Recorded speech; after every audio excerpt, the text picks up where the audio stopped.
Welcome to the P.A.S. Report Weekly Roundup Podcast. The P.A.S. Report provides an honest analysis on the critical issues that matter to you without the biased media filters. Here's your host, Professor Nick Giordano. What's up, everyone? Welcome to the P.A.S. Report Podcast. This is your host, Nick Giordano. I hope you enjoyed your weekend. Last Wednesday, I talked about the debt ceiling debate, and unsurprisingly, the bill sailed through.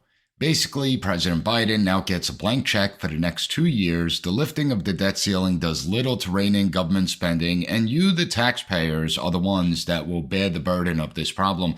It's a farce. Remember, all this bill does is keep spending levels flat, despite the fact that the government is spending 40% more than pre-pandemic levels. It is truly revealing how both Democrats and Republicans are taking us down the path of bankruptcy. But we're allowing that to happen. That's the sad part, because we don't really want to see spending cuts. The political theater, where you have so many Republicans claim to be fiscally conservative, it's nothing more than just that theater. It's a grand show. Unfortunately, the American taxpayers are the biggest losers in this debate. But I don't want to harp on that, because I have a great episode lined up for you. Before I get to today's guest, make sure you follow and subscribe to the PAS Report podcast and visit the PAS Report website. I did a joint Campus Forum PAS Report interview with Professor Brooke Allen. Professor Allen, she wrote an op-ed in the Wall Street Journal where she explains how teaching college courses to maximum security prisoners is much more fulfilling than teaching these courses to traditional college students. The op-ed in the Wall Street Journal is a worthwhile read. I have the links up at the PAS Report website. Professor Allen, I want to welcome you to a special Campus Forum PAS Report interview. How are you today? I'm fine, thank you. Great to talk to you.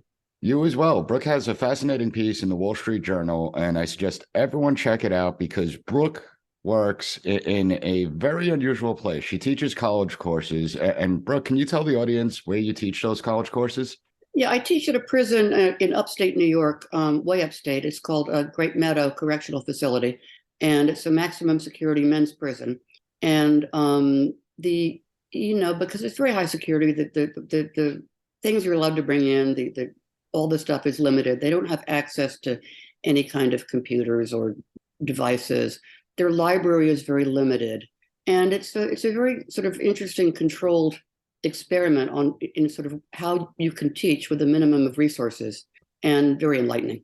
And with this piece, it's college should be more like prison. So what drew you to actually teach at a prison in the first place, especially a maximum security prison where it's not like the inmates are there for petty theft? I mean, they face some serious charges and were convicted of serious charges. So what brought you to the maximum security prison in the first place? Well, first of all, I want to disclaim the title. That was not my title. And, I think it's usually editors put the titles on as a way to grab eyes. And it certainly succeeded in that. So I understand why they did it. But I'm not literally saying that college should be more like prison. But what drew me was I was teaching at a small college in Vermont. And one of my colleagues decided to found a prison program based very closely on Bard's prison initiative, Bard College. And that's been successful. And the prison that she matched up with somehow was this maximum security place. And it's about an hour from her where she lives, and it's 2 hours from where I live. Very hard to get people to go up and teach there because it's out of the way. And you don't have many academics and writers and people like that and mathematicians living up in that area. So she had to, strong arm some people into making the drive. But we all love the experience. There's not a person I know who hasn't had a wonderful experience. And indeed they are, I would say the majority have committed violent crimes, and they've all committed serious crimes. And when we look at it, so I teach in a traditional classroom, and I found over recent years that I have to compete for the students' attention. It used to be when I walked into the classroom, all the students were talking to each other, they were making friends, they were building relationships. Today I walk in and all you see is the glows of their phones reflecting on their face. They don't even turn on the lights. So in a prison, how is that different? They don't have the electronic communications that we have here. So what's the atmosphere like? Well, it's interesting because when I was teaching at the college, the attention span of the students dipped palpably over the course of about 5 years. I mean, when I first went there, they were all completely engaged for the 2-hour classes. And as you say, about halfway, 5 years later, they were looking at their screens. And then a couple of years after that, they were not able to make it through the class without going to the bathroom. And I know that was to check their phones. it's obvious. My guys don't have these devices, and in some cases they never have, because I have people who've been in there 20, 30 years, and they don't even know a world with these devices. That's amazing. And and the attention span is exquisite. They sit there for 2.5 hours, happy to be in that room, no reason to want to leave. Once in a blue moon, somebody will go to the bathroom, but it's very, very rare. And it's incredibly delightful. I mean, basically for them, I think it's the only interesting thing going on for them at the prison. And they're just delighted. And I could definitely see that. I mean, obviously, when you look at it, they're also far more engaged than the student body of today, correct? So when I assign my students things to read, it's like pulling teeth to get them to read the Constitution, which is about 7 pages printed out. Federalist 10, which is about 6 pages. Yeah. And it's difficult. You assign them books that are 200-300 pages long, and they read it without any problems, correct? 1,000 pages. 1,000 pages. Over COVID, we did a snail mail class, and I had them read the entirety of Tocqueville, which is about 800 pages, I think. They also during that time read all of Adam Smith's Wealth of Nations, which again I think is about 800 pages. And I know one of my colleagues who's very ambitious, and she could only find a couple of students who did this one, but she had them reading Samuel Richardson's Clarissa, which is an 18th century epistolary novel of 1,000 pages. And they read it and they liked it. Middlemarch, all these things that, people are now having a hard time with, I think, in the academy. It's remarkable the changes that have happened. And I do find that interesting because when you look at it, it's not only about just looking at the words on the page, it's actually retaining the information and being able to discuss it in the class. Do you find, since you have experience in both, in the traditional classroom and in the prison classroom, do you find that the prisoners are actually better able to understand what they're reading and actually discuss it? Well, I'm in a particular position because I'm teaching an advanced class, and our program is a college credit class. I mean, not everybody in the prison can get into this program. You basically have to apply to the college and be capable of doing college courses at a good level. And then the people that I teach tend to be on a higher level still, where they're taking advanced classes. And some of my guys, the class I'm teaching now, I would say the age ranges between 25 and 60. And some of these guys have been in there a very long time. And you'll find people who are in their 50s and 60s who've been there 30 years and have been reading books ever since the day they got there. So these people could easily be in a graduate seminar, wherever you want to put them. Then you get other people who are just barely, ready to be in college, who've passed through the college prep class. And often you get these people in the same class. But what I found is really interesting is that the more advanced guys are very happy to mentor the people who are starting out. And they help, they proselytize, they meet outside of class, they talk to young men about how they should be taking the program because it will change their lives. And even if it doesn't improve life after their release, I mean, even if they're not going to be released, even if they're serving a life term, it will enhance their lives and make it worth living, I think, really. I've had people say that to me. Well, that is great. And, when we tend to look at inmates, I mean, people tend to look down on them, right? I mean, they're there for a reason. They have committed serious crimes. But at the same time, they have a certain life experience that they could bring into the classroom discussion. So how does their life experiences change the conversation in the classroom compared to the traditional classroom?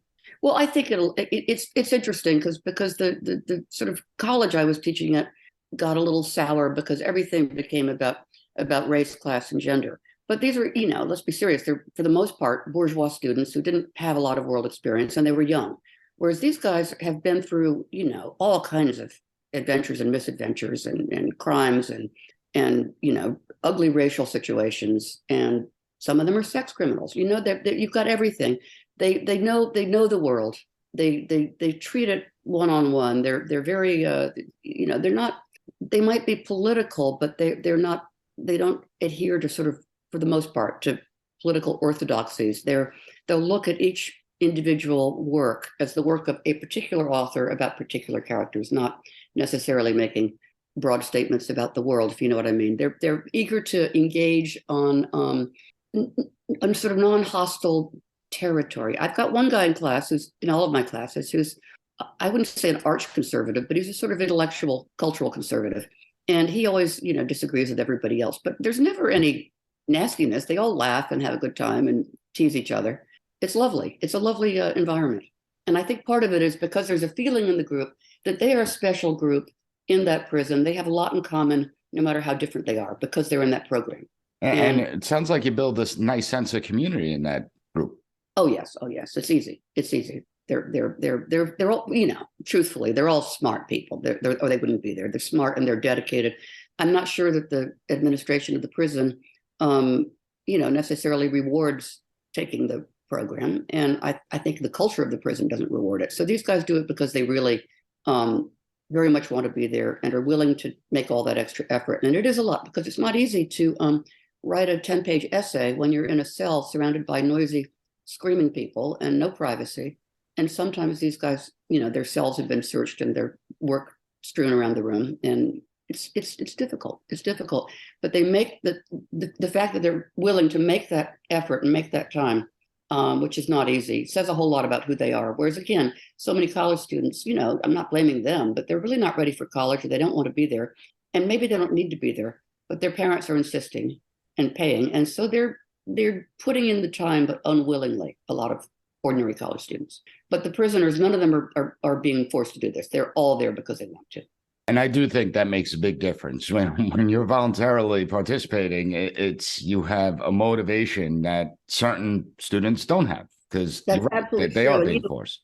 And, admittedly, I was writing about sort of elite colleges, but a couple of my friends and people in the Wall Street Journal have written in and said, but, what you're saying doesn't really apply to community colleges and places like CUNY where people come in and work at night after they have their day job, and they also are paying their own money and putting a lot into it. And I totally agree with that. I used to teach ESL up in Harlem, and those people were also exceedingly dedicated.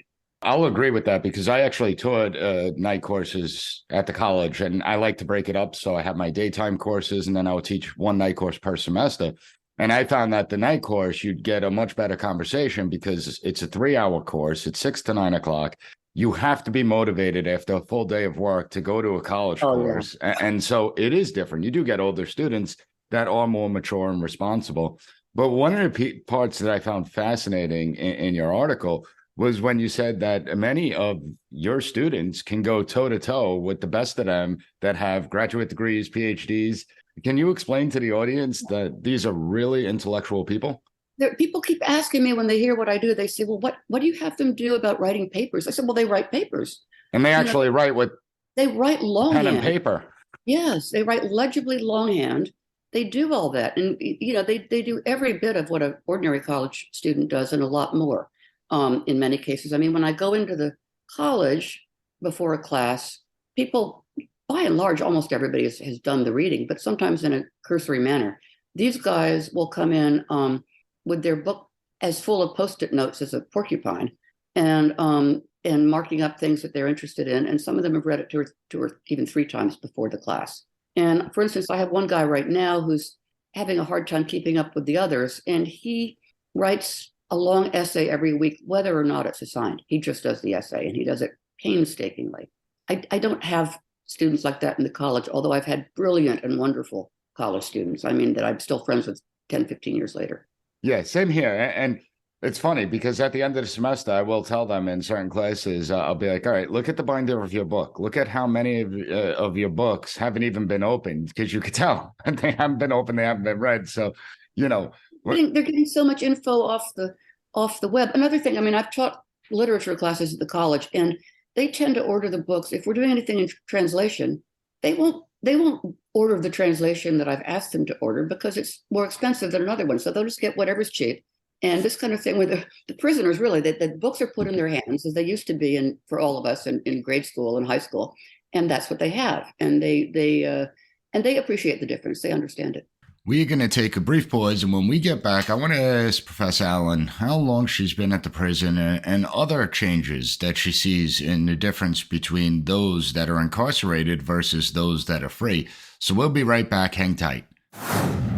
P.A.S. Report listeners, hurricane season is almost here, and the time to prepare is right now, not when the hurricane hits. When Hurricane Ida hit the Gulf Coast, it destroyed countless homes and left many without access to food and clean water. Millions lost power, some for weeks. The floods that followed the hurricane washed out roads, made it impossible for grocery stores to restock their shelves. Families were desperate. They were waiting for help that was slow to arrive. But what if you didn't have to rely on FEMA to provide for your family during a crisis? The answer is simple. Be prepared with emergency food kits from 4 Patriots. Their long-lasting and delicious food options are specifically designed to provide you and your loved ones with the sustenance you need when you need it most. And these food kits are hand-packed in the USA, last up to 25 years, compact inside covert storage totes, include a wide variety of delicious breakfasts, lunches, and dinners, and they're backed by thousands of 5-star customer reviews. 4 Patriot survival food is not just for natural disasters. In today's world of uncertain supply chains and unpredictable emergencies, it's more important than ever to have a backup plan. Whether it's temporary power outage, a winter blizzard, rising food costs, you can rest easy knowing that you have a reliable source of food to see you through. And right now, you go to 4patriots.com, use code PAS to get 10% off your first purchase on anything in the store, including the emergency food supply kits that are designed to last up to 25 years. Just go to 4patriots.com, use code PAS to get 10% off your first purchase of 4 Patriot survival food.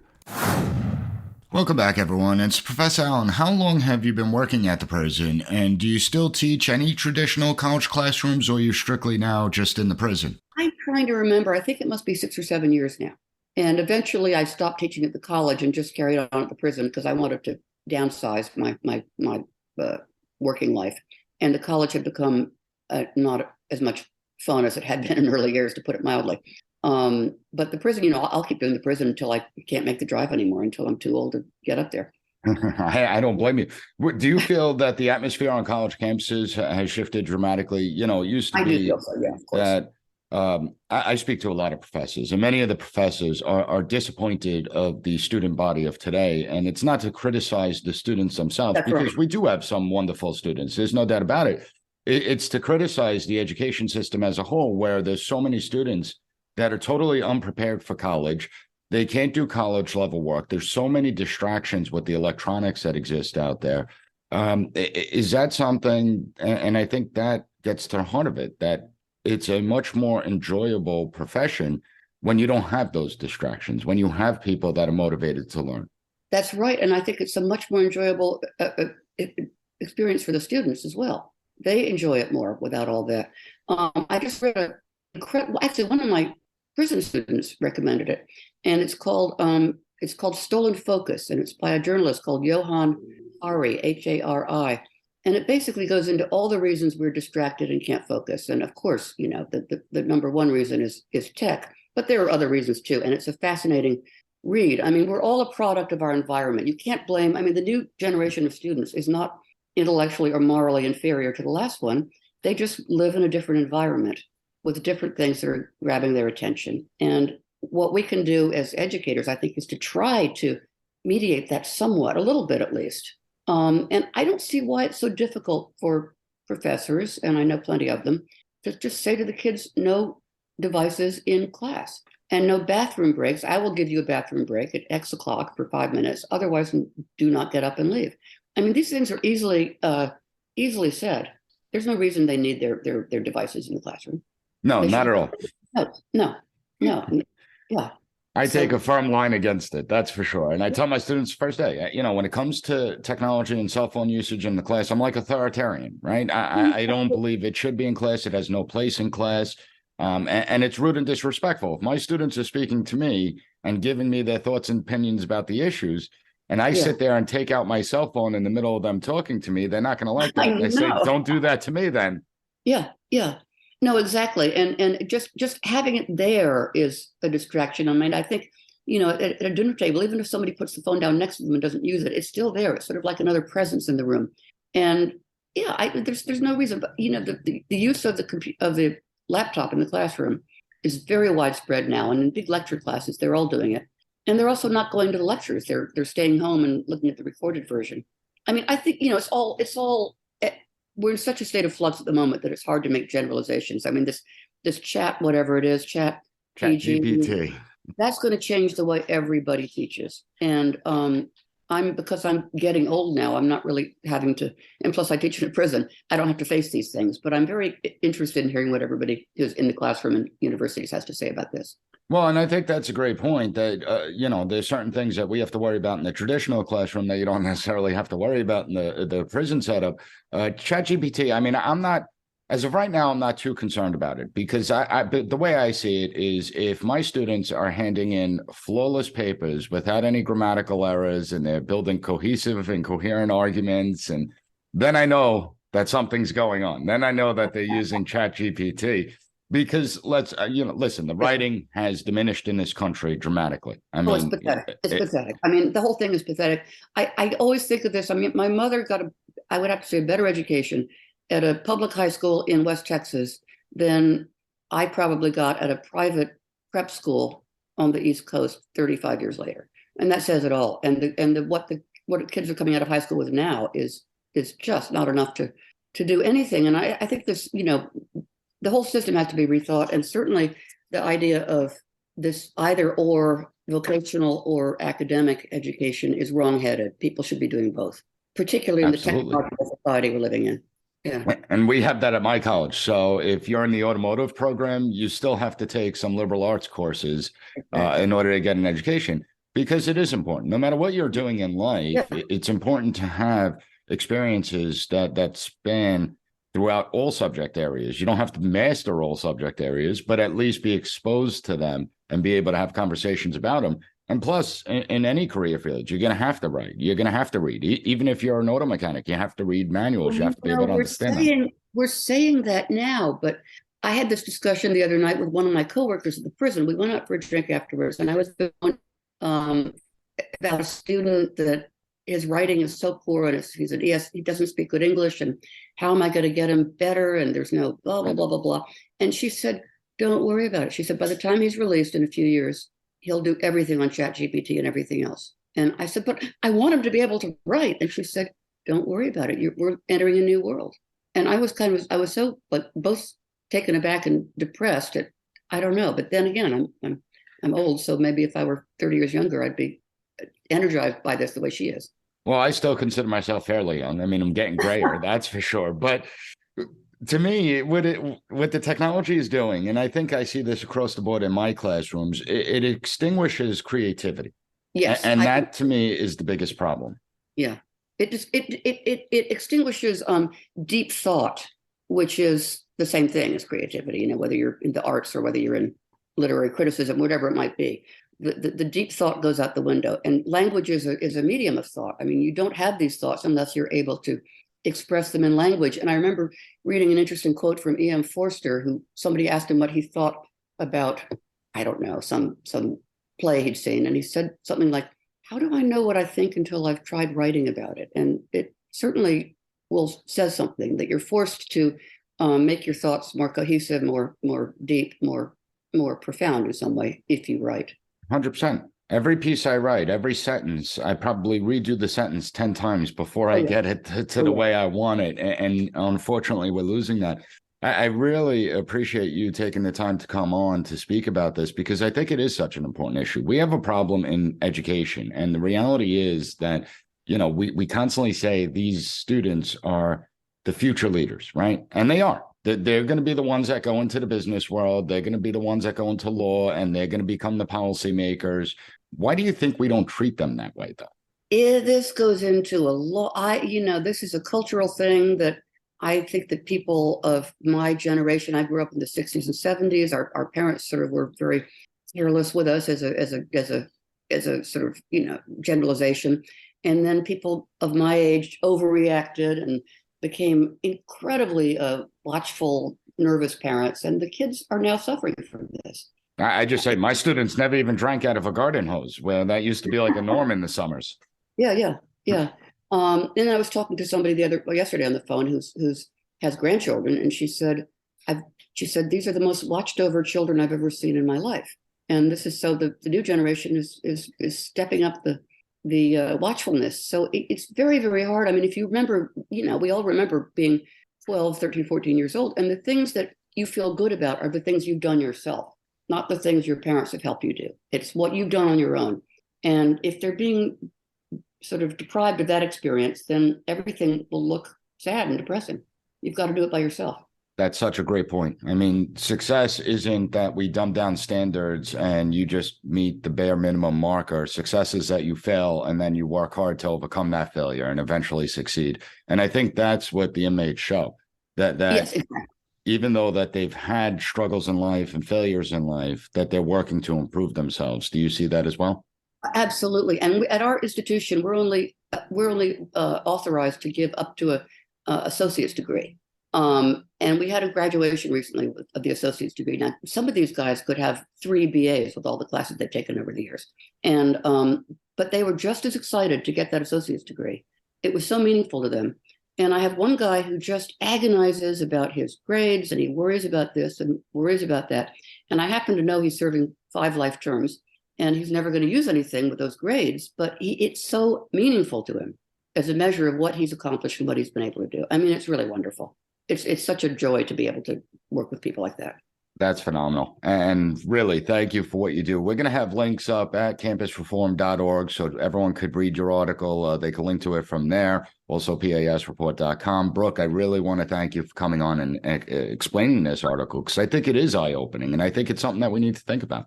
Great. Thank you so much. It's been a pleasure talking to you. Talk about a fascinating and interesting conversation. And I really, it touched so many different chords with me, because I understand exactly what she means and what she's saying, and the changes that we've seen in the traditional college classroom. Truly remarkable. I encourage everyone to read her Wall Street Journal op-ed. As I said, I had the links posted at the PAS Report website, so check it out. If you found the content of this episode informative, please share it with your family and friends and on social media and with any other teachers you know, because I think that they would relate to a lot of what was discussed in this podcast episode. Also, don't forget to leave a 5-star rating on any podcast platform that allows it. Take 30 seconds to write a review. As always, I want to thank you for joining me. I'll be back on Wednesday with another great episode of the PAS Report podcast. Thank you for listening to the PAS Report Weekly Roundup Podcast. Have a good one. Bye. Be sure to rate, share, and subscribe to the podcast so you'll never miss an episode. Also, visit PASreport.com and follow us on Twitter at PAS Report.